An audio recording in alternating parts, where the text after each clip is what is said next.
YouTube আবার একটা নতুন আপডেট নিয়ে আসলো, এজ রেস্ট্রিকশন আপডেট। আজকের এই ভিডিওতে বন্ধুরা সম্পূর্ণ বিষয়টা নিয়ে আলোচনা করব। আপনি যদি একজন ক্রিয়েটর হন, আপনার যদি ইউটিউবে চ্যানেল থাকে, তাহলে আজকের এই ভিডিওটা একটু স্কিপ না করে পুরো মনোযোগ দিয়ে সম্পূর্ণ দেখুন। এই এজ রেস্ট্রিকশন আপডেটটা কি? আজকের ডেটে ইউটিউবে কাজ করা খুব কঠিন হয়ে দাঁড়াচ্ছে, বিশেষ করে ক্রিয়েটারদের জন্য। কারণ ইউটিউব প্রত্যেক দিন তাদের নিজস্ব পলিসিগুলোকে আরো বেশি কড়াকড়িভাবে আপডেট করছে। এই এজ রেস্ট্রিকশন পলিসি আপডেট এটা কিন্তু নতুন নয়, এটা পুরনো, এটা আগেও ছিল, কিন্তু এবার ইউটিউব নিয়ে এসছে এটা আরো বেশি কঠিন করে। তো এটার ফলে নতুন বা পুরনো ইউটিউবার যারা রয়েছে, যারা ক্রিয়েটার রয়েছে, তাদের ক্ষেত্রে কি প্রভাব পড়বে? এটার জন্য ক্রিয়েটারদের চ্যানেলে ভিউ কম হবে, সেটা কিভাবে? এই এজ রেস্ট্রিকশনটা ভিডিওতে কখন আসে?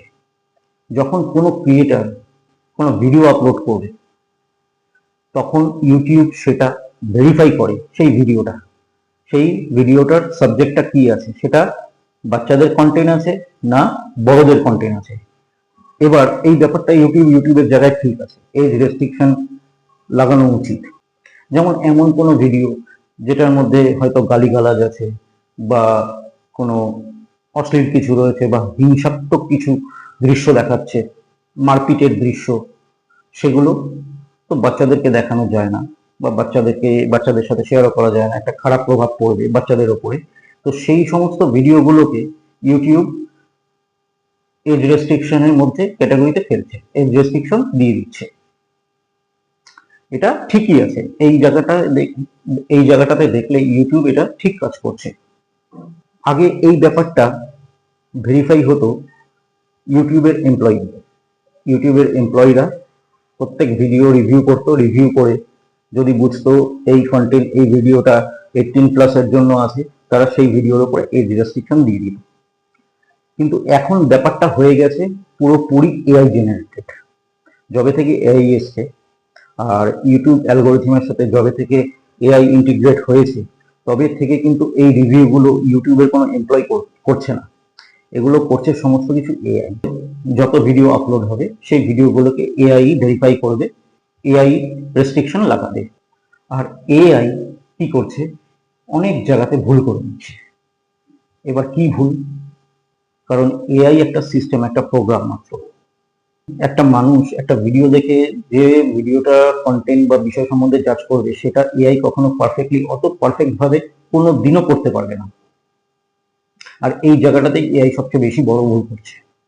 এবার এর ফলে কি হচ্ছে, যে এরকম প্রচুর ভিডিও আপলোড হচ্ছে যেগুলোর মধ্যে কোনো প্রবলেম নেই, যেগুলো মানে বিলো 18 অডিয়েন্সরাও দেখতে পারে, সেই ভিডিওগুলোতেও কিন্তু এআই এজ রেস্ট্রিকশন লাগিয়ে দিচ্ছে।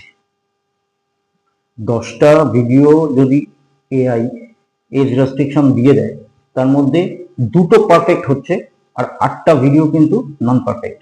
8টা ভিডিওই কিন্তু একদম ভুল করছে এআই সিস্টেমেটিক্যালি। যেই ভিডিওগুলো বিলো 18 এর অডিয়েন্সরাও দেখতে পারে, সেই ভিডিওগুলোর উপরেও কিন্তু বন্ধুরা এখন এজ রেস্ট্রিকশন চলে আসছে, যেগুলো আগে কিন্তু হিউম্যান ভেরিফাই হওয়ার সময় কিন্তু এগুলো হতো না, এগুলো আসতো না। এই ধরনের ক্রিয়েটারদের ভিডিও বিলো 18 অডিয়েন্সদের কাছে কিন্তু আর রিচ করবে না, আর সাজেশনে যাচ্ছে না।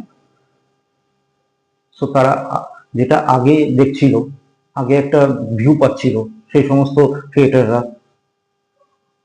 এখন কিন্তু এই জায়গাতে এআই কিন্তু রেস্ট্রিকশন লাগিয়ে দিচ্ছে। সো এই জায়গাটা কিন্তু বহুত সমস্যা তৈরি করছে নতুন বা পুরনো ক্রিয়েটারদের ভিডিওর উপরে। তাদের ভিউ আসছে না, আর যার ফলে সেই ভিডিওর মানটা কমে যাচ্ছে, যার ফলে ওই ভিডিওর নিচ কমে যাচ্ছে, চ্যানেলের ভিউ আগের তুলনায় অনেক কমে যাবে, আর রিচ পাবে না, অডিয়েন্স গ্রো করবে না। ক্রিয়েটাররা এর ফলে করবে তো কি করবে? এটাই হচ্ছে এই রেস্ট্রিকশন পলিসি, যেটা ইউটিউব তার গাইডলাইনে নতুন অ্যাড করেছে। কিছুদিন আগে ইউটিউব আবার আনলো সার্কামভেশন পলিসি, যেই পলিসিতে বলা হয়েছে যদি কোনো ক্রিয়েটারের একটা বা একের বেশি চ্যানেল থাকে, আর কোনো কারণে যদি তার একটা চ্যানেল টার্মিনেট হয়ে যায়, তাহলে ইউটিউব প্ল্যাটফর্ম থেকে তার সবকটা চ্যানেল টার্মিনেট হয়ে যাবে। আর এই সম্পূর্ণ কাজটা করবে এআই। সো এবার আপনাদের মনে প্রশ্ন জাগতেই পারে যে কি করে ইউটিউব বুঝবে আমার কটা চ্যানেল ইউটিউবে খোলা আছে। এক্ষেত্রে ইউটিউবের সব থেকে বড় হাতিয়ার হচ্ছে এআই। একজন ক্রিয়েটারের কটা চ্যানেল আছে ইউটিউব প্ল্যাটফর্মে, সে তার বডি ল্যাঙ্গুয়েজ, তার ভয়েস ওভার, তার ফেস রেকগনাইজ করে ঠিক বার করে নেবে যে প্ল্যাটফর্মে কটা চ্যানেল রয়েছে। সব কটা চ্যানেল কিন্তু একবারে টার্মিনেট হয়ে যাবে। এটা সার্কামভেশন পলিসি অ্যাড হয়েছে, এটা কিন্তু উচিত করেনি ইউটিউব। এছাড়াও আগস্টের শুরুতেই আরেকটা পলিসি চলে এসছে, যেটা হচ্ছে বিনা স্ট্রাইকেও কিন্তু চ্যানেল টার্মিনেট হয়ে যাবে। এটা নিয়ে সম্পূর্ণ একটা ভিডিও আমি এর আগে আপলোড করেছি। যদি আপনারা না দেখে থাকেন, ডেসক্রিপশনে আমি লিঙ্ক দিয়ে দেবো, সেই লিঙ্কে গিয়ে দেখে নিন যে ইউটিউবের কাছে ওই অথরিটিটাও এখন রয়েছে যে আপনার চ্যানেল বিনা স্ট্রাইক আসলেও টার্মিনেট করে দিতে পারে। হ্যাঁ, যদি ভুল করে টার্মিনেট করে দেয় তাহলে আপনি ফেরত পেয়ে যাবেন। তার জন্য 1 বছর সময় দিচ্ছে ইউটিউব, যেটা আগে 7 দিন ছিল। এই পলিসিটাও আবার নতুন অ্যাড হয়েছে। আর তারপরে এবার চলে আসলো এজ রেস্ট্রিকশন। তো বন্ধুরা, আশা করি ভিডিওটা দেখে বুঝতে পেরেছেন যে ক্রিয়েটারদের সমস্যাটা কিভাবে ইউটিউব ডে বাই ডে বাড়াচ্ছে আর আগামী দিনেও বাড়বে। ভিডিওটা ভালো লাগলে একটা লাইক করবেন আর চ্যানেলটা সাবস্ক্রাইব করবেন। তো দেখা হবে পরবর্তী ভিডিওতে।